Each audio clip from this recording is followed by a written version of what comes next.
اشرفی stories کے دوستو السلام علیکم ورحمۃ اللہ۔ جی تو میرے پیارے دوستو، آج کی ویڈیو میں ہم آپ کو بتائیں گے ایک یہودی نے رسول اللہ صلی اللہ علیہ وآلہ وسلم سے چند دینار قرض واپس لینا تھا، لیکن جب وہ مانگنے آیا تو نبی کریم صلی اللہ علیہ وآلہ وسلم کے پاس فی الحال موجود نہیں تھے، لیکن وہ بدتمیزی کرنے لگا۔ پر دوستو، اس ویڈیو کو مزید ڈسکس کرنے سے پہلے آپ لوگوں سے درخواست ہے کہ اگر آپ نے ابھی تک ہمارے چینل کو سبسکرائب نہیں کیا تو ہمارے چینل کو سبسکرائب کر دیں اور بیل آئیکن کو بھی پریس کر دیں تاکہ آپ کو اس طرح کی اسلامی اور معلوماتی ویڈیو بر وقت مل سکے۔ تو پھر دوستو، ایک یہودی کو رسول خدا صلی اللہ علیہ وآلہ وسلم سے دینار قرض واپس لینا تھا۔ ایک دن آپ راستے میں جا رہے تھے کہ وہ یہودی آپ کے پاس واپس آیا اور اس نے کہا کہ جب تک آپ میرا قرض ادا نہیں کریں گے اس وقت تک میں آپ کو یہاں سے جانے نہیں دوں گا۔ نبی اکرم صلی اللہ علیہ وآلہ وسلم نے فرمایا، اس وقت قرض ادا کرنے کے لیے میرے پاس کچھ بھی نہیں ہے۔ یہودی نے کہا، جب تک آپ میرا قرض واپس نہیں دیں گے میں بھی آپ کو یہاں سے جانے نہیں دوں گا۔ آپ نے فرمایا کہ اگر یہ بات ہے تو میں تیرے ساتھ ہی بیٹھ جاتا ہوں ادھر ہی۔ یہ کہہ کر آپ اس کے ساتھ بیٹھ گئے۔ جیسے جیسے وقت گزرتا گیا آپ کے صحابہ وہاں جمع ہوتے گئے۔ جب انہوں نے یہودی کی یہ جسارت دیکھی تو انہوں نے اس کو سزا دینے کا ارادہ کیا، لیکن آپ صلی اللہ علیہ وآلہ وسلم نے انہیں ہر طرح کی تعذیبی کارروائی سے روک دیا تھا اور فرمایا کہ تم دور چلے جاؤ۔ حکم رسول صلی اللہ علیہ وآلہ وسلم کے تحت صحابہ کرام رضوان اللہ علیہم اجمعین دور چلے گئے۔ سورج لمحہ بلمحہ گرم ہو رہا تھا اور اس کی تپش آپ کو اذیت پہنچا رہی تھی، یہاں تک کہ آپ کے چہرے انور سے پسینہ بہنے لگا تھا۔ اس کے باوجود آپ نے کسی طرح کے غصے کا اظہار نہ کیا اور نہ کوئی سخت جملہ بولا۔ آپ سارا دن وہیں بیٹھے رہے اور ظہر، عصر اور مغرب اور عشاء کی نمازیں وہیں پڑھیں۔ پھر رات چھا گئی، آپ نے رات بھی وہیں بسر کی اور فجر کی نماز بھی وہیں پڑھی۔ صحابہ یہودی کو ڈرانے دھمکانے لگے کہ آپ نے فرمایا، تم اس سے یہ کیسا سلوک کر رہے ہو؟ صحابہ کرام نے کہا کہ یا رسول اللہ صلی اللہ علیہ وآلہ وسلم، اس کی اتنی ہمت کہ آپ کو یرغمال بنا کر اپنے پاس بٹھا لے۔ حضرت صلی اللہ علیہ وآلہ وسلم نے فرمایا، اللہ نے مجھے اس لیے نہیں بھیجا کہ میں کسی ہم پیما یا کسی اور پر ظلم کروں۔ جب دن چڑھا تو یہودی نے کلمہ شہادت پڑھتے ہوئے اسلام کو قبول کر لیا اور رسول اللہ صلی اللہ علیہ وآلہ وسلم کو کہنے لگا کہ میں اپنی دولت کا ایک حصہ راہ خدا میں دیتا ہوں، اور وہ کہنے لگا کہ آپ کو میں نے اس لیے نہیں روکا تھا کہ میں آپ کی توہین کروں، اس ذریعے سے میں آپ کے پیمانے صبر کو آزمانا چاہتا تھا اور آپ کی نبوت کا امتحان لے رہا تھا، کیونکہ تورات میں نے آپ کی صرف یہ نشانیاں پڑھی ہیں کہ آپ اتنے صبر اور عزم و استقلال والے ہوں گے۔ محمد بن عبداللہ مکہ میں پیدا ہوگا اور مدینہ کی طرف ہجرت کرے گا اور سخت دل اور سخت مزاج اور بیہودہ گوئی کرنے والا نہ ہوگا اور کوئی جھوٹی بات زبان سے نہیں کہے گا۔ اس طرح سے میں نے آپ کو یہاں رکھ کر اس بات کی تصدیق کی کہ تورات میں جو کچھ لکھا ہوا ہے کیا واقعی آپ میں وہ سب کچھ موجود ہے یا نہیں۔ رسول اکرم صلی اللہ علیہ وآلہ وسلم رسالت ملنے کے باوجود 3 سال تک خفیہ طور پر دعوت اسلام دیتے رہے۔ اس کے بعد اللہ تعالیٰ نے آپ کو حکم دیا کہ آپ کھل کر اللہ کا پیغام پہنچائیں اور لوگوں کو خدا کی طرف دعوت دیں۔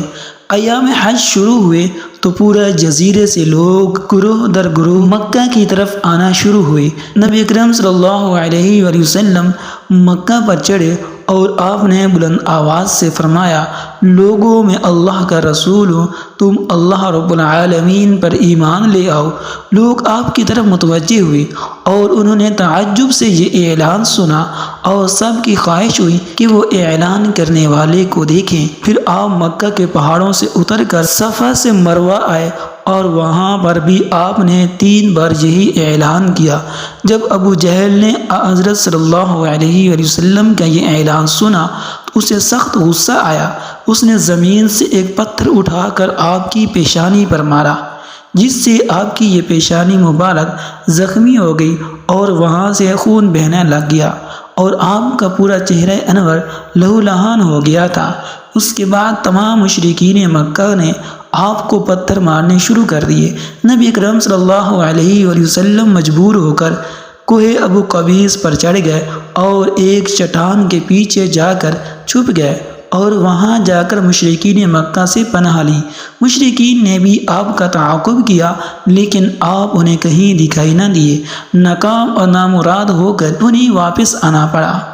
اسلام میں ایک شخص نے حضرت علی رضی اللہ تعالیٰ عنہ کو اس واقعہ کی اطلاع دی اور کہا میرا خیال یہ ہے کہ محمد صلی اللہ علیہ وآلہ وسلم نعوذ باللہ مشرکین مکہ کے ہاتھوں مارے جا چکے ہیں۔ یہ سن کر حضرت علی رضی اللہ تعالی عنہ کو شدید دکھ ہوا اور آپ ام المؤمنین حضرت خدیجہ الکبریٰ رضی اللہ تعالی عنہا کے ہاں پہنچے اور ان سے کہا کہ میں نے سنا ہے کہ مشرکین نے رسول خدا صلی اللہ علیہ وآلہ وسلم پر سنگساری کی ہے اور بعض لوگوں کا یہ گمان ہے کہ نبی اکرم صلی اللہ علیہ وآلہ وسلم شہید ہو گئے ہیں۔ آپ روٹی پانی اٹھائے اور میرے ساتھ انہیں تلاش کرنے کے لیے چلیں، ممکن ہے ہمیں ان کا کہیں نشان مل جائے۔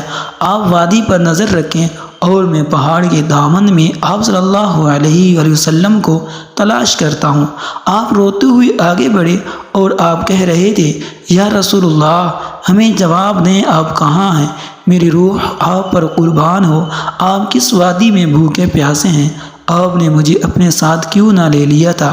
خدیجہ رضی اللہ تعالیٰ عنہ رو رو کر فریاد کر رہی تھی اور یہ چیخ رہی تھی اور یہ پکار رہی تھی کہ کوئی ہے جو نبی مصطفیٰ صلی اللہ علیہ وآلہ وسلم کی مجھے خبر دے۔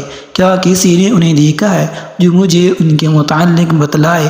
اس وقت جبرائیل علیہ السلام وہاں اترے اور انہوں نے آپ رضی اللہ تعالی عنہ کو بتایا کہ آپ صلی اللہ علیہ وآلہ وسلم وہاں پہاڑ کے پیچھے ایک پتھر کے پیچھے چھپے ہوئے ہیں۔ تو آپ رضی اللہ تعالی عنہ وہاں پہنچ کر نبی کریم صلی اللہ علیہ وآلہ وسلم کو دیکھا اور اللہ تعالیٰ کا شکر اور حمد و ثنا بیان کی۔ تو پھر دوستو یہ مختصر سا واقعہ تھا جو کہ ایک یہودی کے متعلق ہم نے بتایا کہ جس نے نبی کریم صلی اللہ علیہ وآلہ وسلم کو قرض دیا لیکن قرض کی ادائیگی کے لیے نبی کریم صلی اللہ علیہ وآلہ وسلم کو ایک رات تک ٹھہرائے رکھا اور آپ صلی اللہ علیہ وآلہ وسلم نے بہت صبر اور عزم و استقلال کے ساتھ اس یہودی کا امتحان پاس کیا اور اللہ تعالیٰ نے یہودی کو اسلام کی دولت سے نوازا۔ تو پھر دوستو امید ہے کہ یہ مختصر سا واقعہ آپ کو پسند آیا ہوگا۔